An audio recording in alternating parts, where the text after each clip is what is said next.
at nagsimulang magkasiyahan sa bahay nila.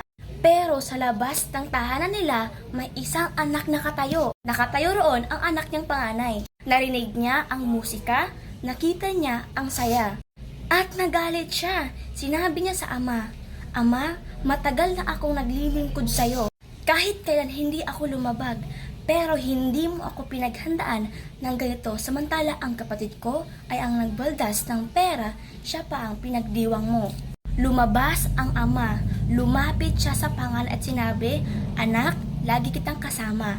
Lahat ng akin ay sa iyo. Ngunit nararapat lang na magdiwang dahil ang kapatid mo ay nawala at namuling natagpuan." At doon nagtatapos ang kwento. Walang sinabing sagot kung pumasok ang panganay. Walang sinabi kung tuluyang nagbago ang bunso. Na para bang sinadya ng Diyos na iwan ang kwento na bukas. Dahil ang tanong ay hindi lang tungkol sa kanila. Ang tanong ay tungkol din sa atin.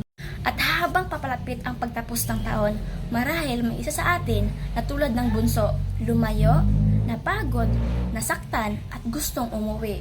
At dahil may iba din sa atin tulad ng panganay, nasa bahay pero mabigat ang puso. At sa gitna ng lahat, may isang ama ang naghihintay, hindi nauubusan ng pasensya.